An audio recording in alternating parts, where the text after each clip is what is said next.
Los candidatos a la presidencia de Argentina tuvieron su primer debate electoral de cara a los comicios del próximo 22 de octubre. Aunque son 5 los aspirantes, 3 son los más opcionados según las encuestas. El que aparece liderando en la mayoría de ellas, con cerca del 35% de la intención de voto, es Javier Milei, un libertario cuya bandera principal es reducir el poder del Estado y dolarizar la economía del país. Muy cerca está Sergio Massa, el actual ministro de Economía y quien representa la cara del peronismo y la línea de Cristina Fernández de Kirchner en estas elecciones. Otra de las favoritas es Patricia Bullrich, de la coalición de derecha Juntos por el Cambio y cercana al expresidente Mauricio Macri. Antes de profundizar en nuestra discusión, veamos primero un resumen de lo más destacado del debate electoral del pasado domingo, preparado por Lea Ujiel. El domingo, los 5 candidatos a la presidencia intentaron convencer a los argentinos de que sus propuestas económicas pueden sacar al país de la crisis actual. El ministro de Economía, Sergio Massa, prometió poner en marcha una reducción de impuestos, una nueva ley de blanqueo y la creación de una moneda digital. Este modelo es un modelo que han usado 100 países y que junto con la rediscusión con el Fondo Monetario Internacional del programa nos va a permitir dejar de ser mendigos para ser un país soberano. Sin embargo, la conservadora Patricia Bullrich culpó al aspirante del oficialismo de haber empeorado las cifras de la inflación y de la pobreza durante su gestión. Ella insistió en poner en orden la economía para acabar con la inflación. La decisión política, el temperamento y el coraje para hacer los cambios que la Argentina necesita. Y ustedes saben que yo lo tengo. Han inventado y siguen con la inflación. Yo vengo a eliminar la inflación. Por su lado, el candidato de extrema derecha, Javier Milei, se presenta con el plan económico más disruptivo y antisistema. Nosotros proponemos hacer una reforma del Estado, bajar drásticamente el gasto público, reducir impuestos, simplificar el sistema tributario, desregular a fondo la economía, hacer privatizaciones para sacarnos las nefastas empresas del Estado de encima, abrir la economía y cerrar el Banco Central.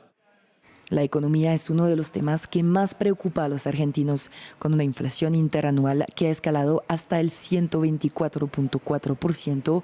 Para los candidatos, el próximo encuentro será el domingo 8 de octubre, esta vez con una discusión alrededor de la seguridad, del trabajo y de la protección del medio ambiente. Otra de las candidatas es Miriam Bregman, de la coalición Frente de Izquierda y de Trabajadores Unidad, y quien criticó uno de los argumentos principales de Milei, quien constantemente está atacando a lo que él llama las castas.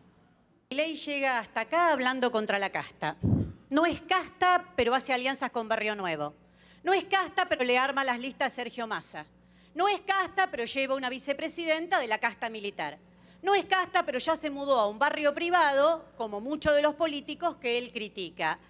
Milei es un empleado de los grandes empresarios que han ganado millones en estos años, algunos viviendo del Estado, y con él esperan ganar mucho más. No es un león, es un gatito mimoso del poder económico. Por su parte, el candidato Juan Schiaretti, de Hacemos por Nuestro País, destaca el hecho de ser gobernador de Córdoba y el único del interior de Argentina.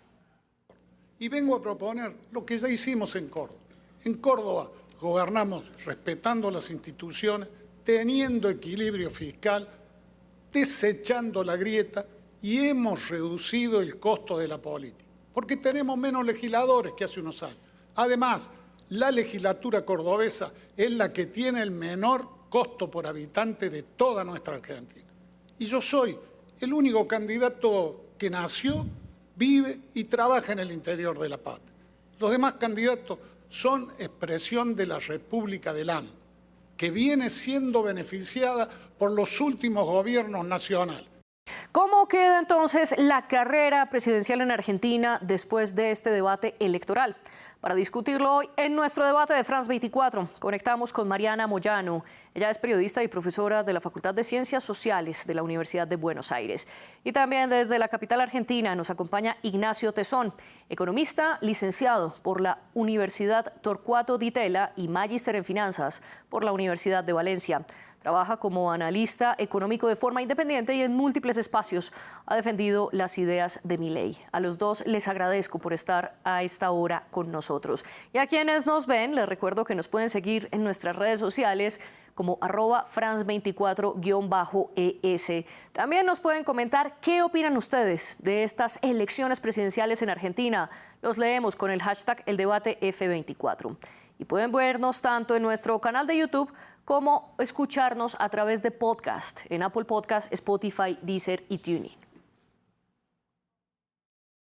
Mariana, regreso con usted ahora sí para darle la bienvenida a nuestro programa. Gracias por acompañarnos y comencemos con un balance general de cómo vio usted este debate electoral. Buenas tardes, bueno, gracias por la invitación. Bueno, fue un debate, obviamente, como son este tipo de mecanismos, muy cuidados. Todos los candidatos intentaron no salir empatados, como diríamos si estuviéramos hablando de fútbol, y quizá captar alguna preferencia, algún voto que esté indeciso, pero obviamente en este tipo de mecanismo, donde pueden debatir entre sí poco, apenas algunos derechos a réplica, exponer sus ideas en poco tiempo, es algo bastante mesurado. Creo de todas maneras que hubo algunos debates interesantes, algunas cuestiones novedosas, y se vio quién quería ir a pescar en el terreno del otro, ¿no? Gracias, Mariana. Ignacio, también le doy la bienvenida a nuestro programa. ¿Cuál es el balance que usted da y retomando esta semejanza que hace Mariana con el fútbol? ¿Cree que salieron empatados o hubo algún ganador?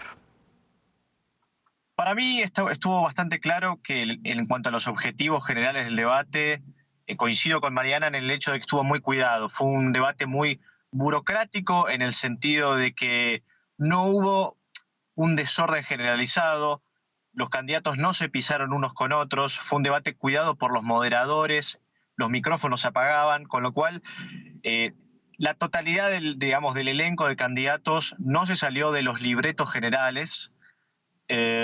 Diría que uno de los grandes objetivos que tenía Javier Milei como favorito, o llegando como favorito, es no quedar en offside y perder esa ventaja que tenía. Creo que en ese sentido en particular, él cumplió su objetivo mejor que nadie. ¿Por qué? Porque la personalidad de Milei tal vez tiene como estos arranques, había cierto temor dentro del entorno de Milei de que pudiera tener algún arranque específico, tal vez con ira o con enojo, y eso no ocurrió. Ningún candidato, pudo sacarlo de su eje y terminó pudiendo establecer sus posturas con libertad, y con la tranquilidad suficiente como para que no sea tildado de agresivo, por ejemplo. Y aquí en nuestro programa, como tenemos tan poco tiempo, lo que les propongo es que nos centremos en estos tres candidatos que, según todas las encuestas, son los más opcionados. Pero antes de eso, Mariana, le quiero hacer una pregunta, y es si quizás con este debate electoral del domingo, Miriam Bregman o Juan Schiaretti pueden ganar más votos de los que marcan hasta ahora las encuestas. A mí me parece que no, quizá alguno más. Sí, me parece de todas maneras que son dos candidatos que, aunque no tengan chance real de acceder o al balotaje o a la presidencia, me parece que sí proponen temáticas que, al no ser justamente los favoritos, son los que más pueden no cuidarse. Es decir, los que más pueden salirse del libreto porque tienen menos cosas en riesgo. Entonces me parece que, si bien no creo que modifiquen su propio porcentaje, me parece que sí aportan en el sentido de que ingresan temáticas o modos. De hecho, una de las cosas que pasó ayer en el debate es que Miriam Bregman fue la que le marcó de modo terminante lo que a mi juicio es un problema grave en caso de que acceda a la presidencia Javier Milei, que es su postura frente a lo que fue la dictadura en la Argentina, ¿no? Él habla de excesos, llama excesos a las violaciones, a la desaparición de personas, al robo de bebés, algo que Francia conoce bien justamente por la situación de Astiz. Entonces, en ese sentido, el aporte de Bregman creo que estuvo en esa línea. Ya fue abogada de muchos querellantes en causas de lesa humanidad. Usted precisamente lo mencionaba porque dentro de una de las líneas del debate, que era derechos humanos y convivencia democrática, como ya lo vimos en nuestro informe, se habló de la dictadura en Argentina, y al respecto el candidato Javier Milei dijo esto, y lo cito entre comillas: no fueron 30.000 desaparecidos, son 8.753. Estamos en contra de una visión tuerta de la historia, y agregó: para nosotros durante los 70 hubo guerra y allí las fuerzas del Estado cometieron excesos. Ignacio, ¿cómo interpreta usted esta frase del candidato? La visión de Milei es parecida a la de su vicepresidente, que es Victoria Villarruel. Es básicamente una reivindicación de lo que se llama víctimas del terrorismo. Las víctimas del terrorismo tienen que ver con las muertes suscitadas por la guerrilla durante los años finales de los 60 y principios de los 70, que culminaron en el proceso de reorganización nacional, la última dictadura nacional en la Argentina. Milei, digamos, no reivindica la dictadura per se, la condena. Sin embargo, considera que en los últimos 20 años, o específicamente durante el periodo del último peronismo, digamos, específicamente durante el kirchnerismo, se hizo como una reivindicación únicamente de una visión, digamos, sesgada de la realidad, o tuerta, en sus palabras, en la que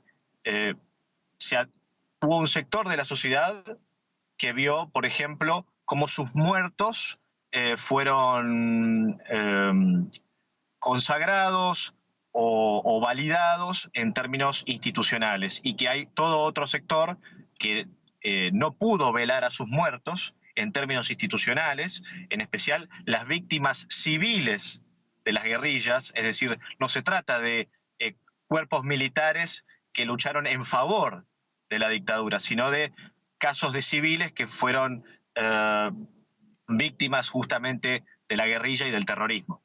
Y siendo así, ¿no serían entonces más las víctimas y no menos? ¿De dónde sale este número de 8.753?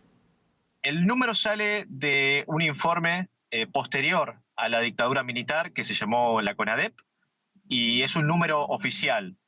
Es cierto que se han hecho revisiones a posteriori de este número.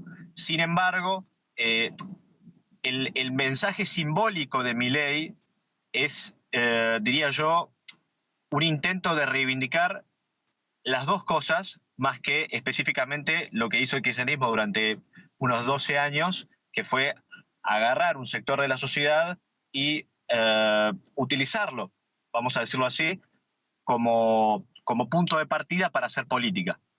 Mariana, ¿y qué opina usted de este punto que nos está planteando Ignacio, que el candidato Milei no reivindica la dictadura per se, sino a las víctimas del terrorismo?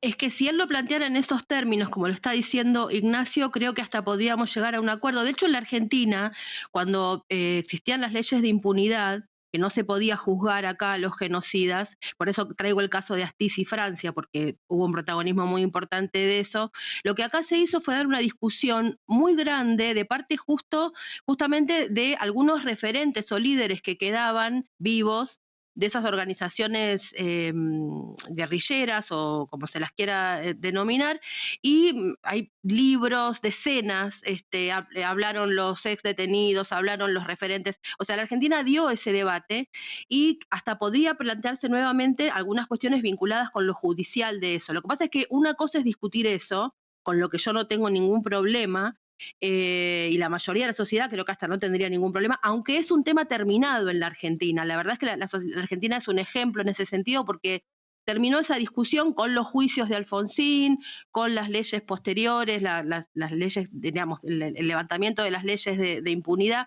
Pero en realidad lo que dijo en el debate el candidato Milei fue un textual casi de una alocución de Emilio Macera, que fue uno de los miembros de la Junta, y él directamente no es que habla de lo que pasó entre 1973 y 1976, en ese periodo que obviamente que es absolutamente legítimo discutirlo.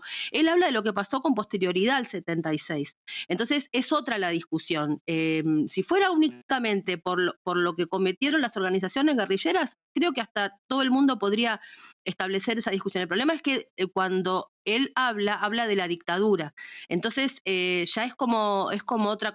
Él habla de excesos, ¿no es cierto? Y la verdad es que perseguir y desaparecer personas es un delito de lesa humanidad, ¿no? No es un exceso. Ignacio, ¿qué piensa usted entonces frente al uso de esta palabra exceso en vez de crimen de lesa humanidad? Y le sumo una frase más que dijo el jefe de gabinete y candidato a vicepresidente por Unión por la Patria, es decir, la fórmula vicepresidencial de Sergio Massa, Agustín Rossi, quien dijo que lo que quieren los libertarios es sembrar bases para liberar, y esto lo cito entre comillas, a genocidas condenados por delitos de lesa humanidad. En principio, Rossi, como parte de este gobierno, tiene que defender una postura específica. No así Milei, que no tiene por qué hacerlo. En todo caso, podríamos arguir que Villarruel está como más invertida en el tema, y de hecho es la persona que más habla más sobre la cuestión de la dictadura. Coincido con Mariana en que es un término, es un espacio de discusión terminado en la Argentina. Argentina, por suerte, es el país de América Latina donde la democracia está menos en discusión. Esto no lo digo yo, lo dice Latinobarómetro, que es una de las principales encuestadoras de Latinoamérica. En Argentina no está en discusión en este momento, por lo menos, la democracia como sistema político y de organización de la sociedad. En ese contexto, Milei lo que plantea es o mejor dicho, Villarruel, para ser más honestos, y Milei, por supuesto, por consiguiente, plantean una rediscusión de algunos temas que han sido sesgados en los últimos, diría, 12 años de kirchnerismo. Definitivamente, el uso de un término u otro, crimen de lesa humanidad o exceso, por supuesto que deja traslucir determinadas intencionalidades simbólicas, pero no hay que dejar digamos, de observar lo más importante, que es el argumento principal. No podemos tener una única versión de la historia y enseñársela a los chicos desde los instrumentos públicos, como la educación pública, los medios públicos, que es lo que ocurrió en estos 12 años. Se creó mucho contenido bajado desde el Estado, que no solamente tiene que ver con una visión sesgada de los 70s en la Argentina, sino también de un corpus ideológico cultural, es decir, una reculturización de los hechos, tanto de la dictadura, pero también de un montón de materias educativas. Te hablo desde cuestiones económicas hasta cuestiones que tienen que ver con la historia nacional. Es decir, lo que se trató de crear es una nueva narrativa o una posverdad de la historia nacional y de un montón de cuestiones económicas, y eso es lo que vino a romper Milei, digamos, el nuevo fin de la historia planteado por el kirchnerismo. Voy a utilizar un dato que usted mencionó, Ignacio, y es el kirchnerismo ha estado en el poder en Argentina en los últimos 12 años. El candidato Javier Milei ataca a Sergio Massa con esto diciendo que los últimos gobiernos han sido los responsables de la inflación y de la pobreza en el país, y básicamente el discurso que él tiene es hacer de Argentina de nuevo un país rico, ya que en estos momentos la inflación en el país suramericano está por encima del 100% y la pobreza es de alrededor del 40%. Al respecto, Patricia Bullrich atacó al candidato Massa y dijo que él, siendo ministro de Economía, aumentó más de 40 impuestos y lo responsabilizó de llevar en gran porcentaje la pobreza actual. Mariana, ¿qué responder ante esto? Sí, primero esto que dijo Patricia Bullrich fue analizado por las chequeadoras de datos y lo que demostraron es que era falso. En cualquier caso, obviamente que la Argentina vive una situación económica muy complicada. No hace falta explicar a ningún país del mundo que cuando hay semejante deuda en dólares y faltan dólares es muy difícil seguir adelante. Esta deuda que estamos atravesando, porque es un proceso, la deuda se toma en un solo día, pero la verdad es que lo que queda es un proceso larguísimo. Es la deuda más grande que ha dado el Fondo Monetario en su historia. algo que hasta el propio Fondo Monetario reconoce como irregular. Entonces, ante semejante fuga de dólares es muy complicado poder, se compara con otros países, claro, otros países no tienen esta deuda, y la verdad es que justamente cuando empezaron, cuando Macri tomó esta deuda, habían empezado los problemas de inflación serios, habían empezado los problemas, porque además hay que sumar una cosa, ¿no? No solamente se trata de la deuda, la inflación, sino que la Argentina atravesó otros periodos con crisis de deuda y de recesión. Esta es una deuda de la Argentina muy particular, muy diferente a la del 89 con la hiperinflación, muy diferente a los 90, donde no había inflación, pero había desocupación y desempleo. En este caso hay pleno empleo y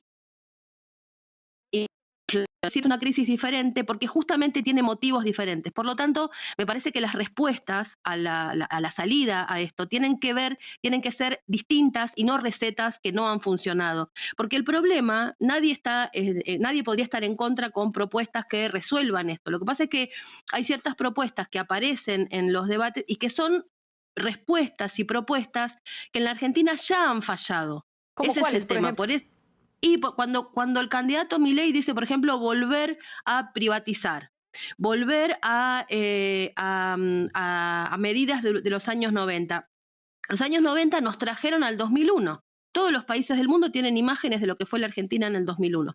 Entonces, esas recetas no funcionaron. En el caso de Patricia Bullrich, lo que propone es algo que ya hicieron en el gobierno de Mauricio Macri entre 2015 y 2019. Y evidentemente no funcionó. Entonces, yo lo que rescato de Sergio Massa es algo que es más vinculado con lo político que con medidas económicas que, en mi opinión, hay que ser heterodoxo. Algunas sirven a veces, en un contexto sí, en otro no. Lo que el rescato de Sergio Massa es que es una persona que ha sabido enfrentarse al kirchnerismo cuando correspondió y aliarse tácticamente cuando también correspondió. Por eso no es algo, no es una persona dogmática. Entonces, en ese sentido, me parece que tiene una chance de poder salir de esta situación tan crítica que, debo decir, esta es una crisis económica provocada por problemas políticos y no por medidas económicas concretas. Es decir, usted resalta un poco más el margen de maniobra político que tendría Sergio Massa en caso tal. Sí, porque creo que estoy convencida que sería muy largo de conversar ahora, pero sí quiero hacer la afirmación de que esta es una crisis económica provocada básicamente por problemas políticos. Ignacio, ¿usted qué opina al respecto? Y sobre todo, vamos a contrastar las ideas económicas que defendieron Massa y Milei en el debate, y es, por un lado, Massa habla de una moneda digital y también de reducir los impuestos y hacer una nueva ley de blanqueo, un poco para perseguir esta clase de corrupción. Del otro lado tenemos a Milei hablando de reducir el poder del Estado, incluso habla directamente de acabar con el Banco Central, disminuir la cantidad de los ministerios y, por el otro lado, dolarizar Argentina. Poniendo esto en balance y también tomando la idea de Mariana de es una crisis más política que económica, ¿qué opina usted? Bueno, ahí sí que vamos a tener una diferencia fundamental con Mariana. Desde la libertad avanza lo que se entiende es algo muy diferente. El problema no es político. Si el problema fuera político, Argentina, con los diferentes políticos que pasaron en los últimos casi 40 años de democracia, tendríamos que haber visto resultados diferentes, porque se han hecho también cosas diferentes a lo largo del tiempo. Y sin embargo, en los últimos 20 años específicamente, lo que ocurrió es que la política tuvo momentos buenos, la economía tuvo momentos buenos, pero en los momentos que se adoptaron determinadas decisiones económicas y se hicieron recurrentes, por ejemplo, gastar más de lo que uno tiene, es decir, el déficit fiscal, ahí ya no identificamos un problema político, identificamos un problema económico. Cuando existe un exceso de deuda que no puede ser cubierto, un exceso de gasto que no puede ser cubierto por deuda, se tiene que recurrir a la emisión monetaria. Cuando no recibimos lo suficiente en términos de dólares por exportaciones y tenemos que pagar las importaciones, bueno, tenemos que endeudarnos además en dólares para poder sostener ese tipo de consumos. Con lo cual, lo que se identifica desde la Libertad Avanza es un problema netamente económico y es el corazón de la propuesta de Milei. Es hagamos algo diferente a lo que hicimos en los últimos 15 años, que es la vuelta de la inflación a la Argentina. Y frente a esa diferencia, Ignacio, lo voy a interrumpir muy brevemente, Mariana, frente a esa diferencia, ¿usted cree que Sergio Massa sí podría hacer una cara distinta o en efecto se necesita alguien como Milei, que es un candidato absolutamente novedoso en el país? Lo que pasa es que esta novedad fue atractiva. Yo, de hecho, soy una de las personas que me he tomado el trabajo de ir a entrevistar. A Ignacio lo entrevisté justamente por esto, porque yo, digamos, lo que desconozco, traté de ir a preguntar. Y a medida que fueron pasando los días y las semanas después de las PASO, se le fue empezando a preguntar a Milei, bueno, perfecto, ¿cuáles serían estas medidas? ¿Qué países podemos poner como ejemplos? Y mismo anoche en el debate se le preguntó sobre esto y él terminó, no da ejemplos, no da casos exitosos de lo que quiere hacer, o sea, es algo que desconocemos por completo. Y ayer a la noche dijo, esto me llevaría 30, 35 años, que es imposible porque por nuestra Constitución no puede estar tanto tiempo en el gobierno. Por lo tanto, es algo que suena como bastante ficticio. No niego sus buenas intenciones porque ¿quién podría negarse a salir de la inflación? Ahora, no es algo muy en el aire. Sí. Por eso digo que es un problema político, porque la confianza justamente en Milei, y yo he hablado con muchos de sus votantes, es que dicen, estamos cansados de esto que pasa. Pero cuando uno empieza a escarbar, no aparece una respuesta concreta. Si fuera económico, habría una cuestión numérica, y tiene algo mucho más que ver con lo político. Por eso me parece que quien tiene que hacerse cargo del problema es alguien que justamente conozca la política y que pueda dar respuestas terrenales, no de algo simplemente que está en el ámbito del deseo. Aquí simplemente complemento la frase que usted había dicho y Milei en el debate, una de las frases al respecto fue que dijo, en 15 años vamos a tener los niveles de vida similares a Italia o Francia. Si me dan 20, Alemania. Si me dan 30, Estados Unidos. Ignacio, ¿es factible reducir la inflación, dolarizar la economía argentina como lo propone Milei en 4 años que tiene de presidencia?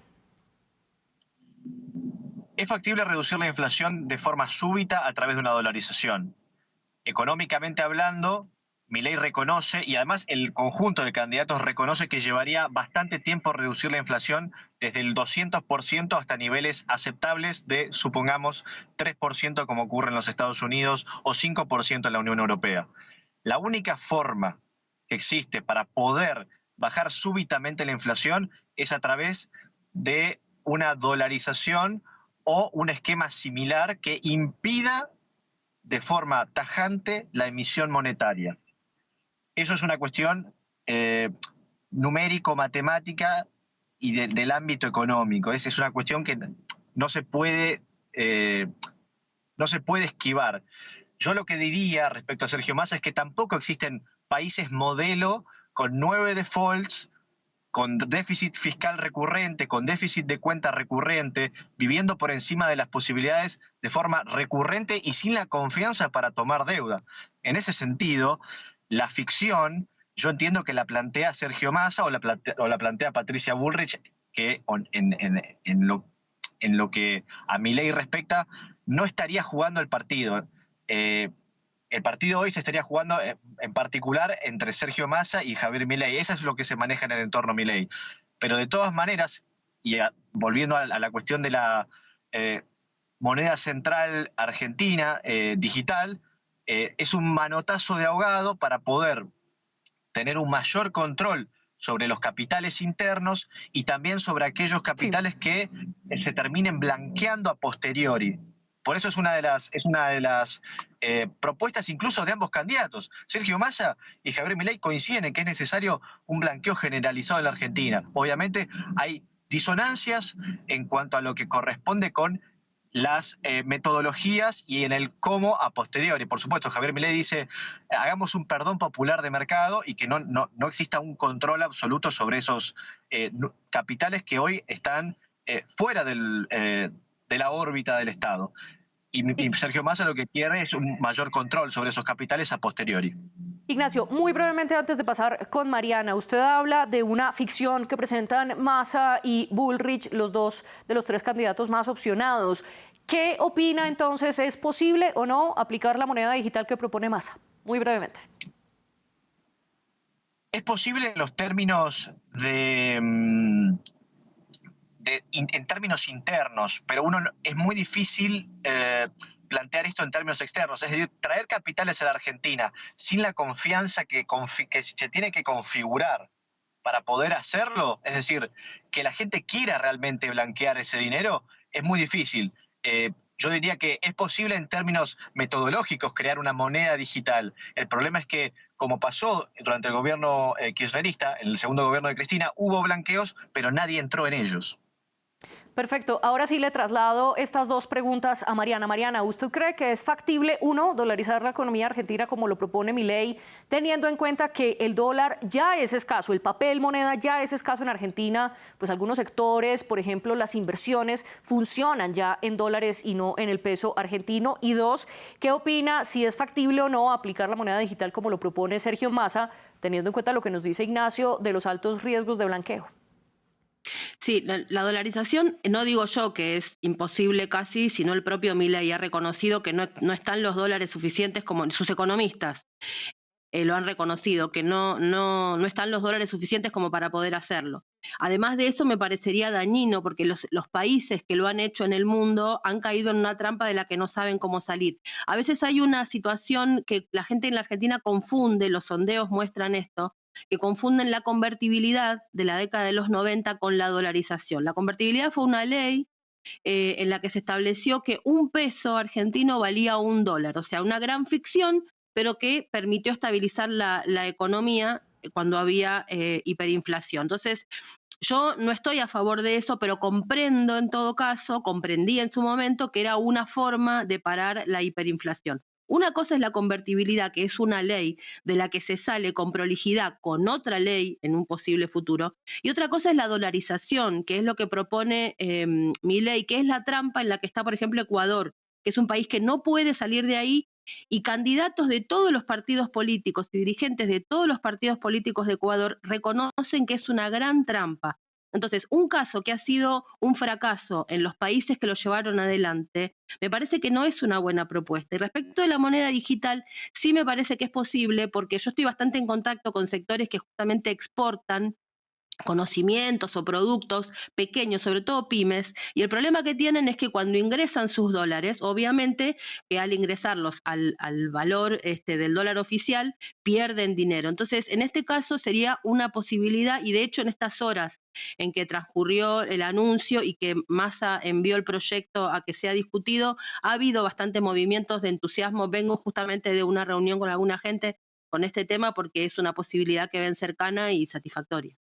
Antes de pasar a nuestras conclusiones, les quiero preguntar a los dos, comenzando por Ignacio, que nos cuente muy brevemente en qué consiste el escándalo que está protagonizando Martín Insaurralde, el ex jefe de gabinete de Buenos Aires del partido oficialista Unidos por la Patria. ¿Cómo golpea esto las elecciones presidenciales?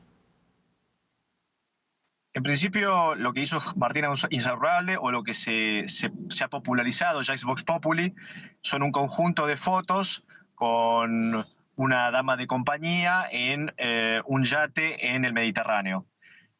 Justamente en un momento álgido, políticamente hablando, socialmente hablando, una persona que es del riñón, digamos, del gobierno, es el jefe de gabinete, como vos mencionaste, de la provincia de Buenos Aires, en este momento específico de la Argentina, fuera de sus funciones, descansando y además en una situación que podríamos catalogar probablemente de mal gusto. En ese sentido, hay que reconocer que hubo un mea culpa del gobierno nacional y fue apartado del cargo o fue obligado a renunciar de alguna manera, con lo cual eso es lo que está pasando. Y en cuanto al impacto, diría que fue mencionado en el debate en reiteradas ocasiones, con lo cual es un daño, digamos, que le ha pasado a Unión por la Patria en estas últimas 36 horas, que si tengo que emitir una opinión personal, no creo que termine tanto influenciando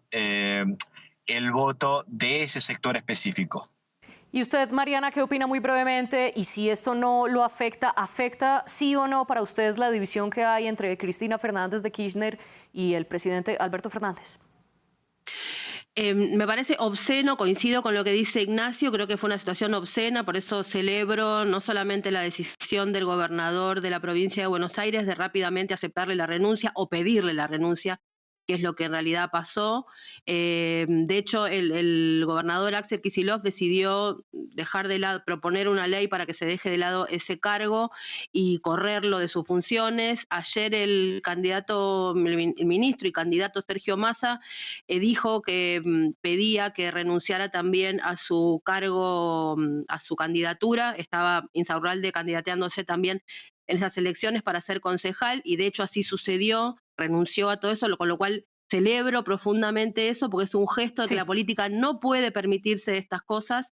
Yo no creo que termine siendo decisivo, digamos, pero sí es verdad que hubo una molestia, sobre todo entre los votantes de Massa. Insaurralde era una persona que estaba puesta ahí por el sector de Cristina Kirchner. Yo entiendo que al tomar esta decisión también ella debe haber sentido o debe haber aceptado que esto es un espanto que no puede pasar. Mariana, y muy brevemente, para concluir en menos de 30 segundos, ¿qué esperar para el segundo debate electoral el próximo 8 de octubre y para las elecciones del 22? No, yo espero que sea un debate de cuestiones a fondo, digamos, ¿no? Que no haya eslogans vacíos y que los candidatos puedan expresar ideas que realmente tengan que ver con lo que estamos viviendo. Espero que sea un poco más desacartonado, aunque entiendo que este tipo de fórmulas, este tipo de esquemas no es fácil para poder expresar sus ideas en tan poquito tiempo que tienen los debates televisivos, ¿no? Ignacio, ¿y qué esperar de cara a la primera vuelta? ¿Habrá una segunda? Bueno, los números que estamos manejando en La Libertad Avanza más o menos están en línea con dos opciones principales. O va a ganar Milei en primera vuelta y está muy cerca de hacerlo, o va a haber un balotaje entre Sergio Massa y Javier Milei, dejando en tercer lugar, según los números que tenemos nosotros, aproximadamente 10 puntos abajo Patricia Bullrich. Porque si bien es cierto que son tres fuerzas que en su conjunto sumadas parecen igualadas, en realidad el candidato único que sacó más puntos es Javier Milei por encima de Sergio Massa por aproximadamente 9 puntos. Y Patricia Bullrich, como única candidata ganadora de su interna, sacó 17. Y el traslado de votos nunca es tan lineal como uno creería. Así que, ¿qué es lo que esperamos nosotros específicamente? O ganar en primera vuelta o estar muy cerca e ir a un balotaje con Sergio Massa. Ya veremos entonces qué ocurre. Por ahora llegamos al final de nuestro programa y le agradezco a Mariana Moyano y a Ignacio Tesón por acompañarnos. A ustedes, quienes nos ven, los invito a que continúen en France 24.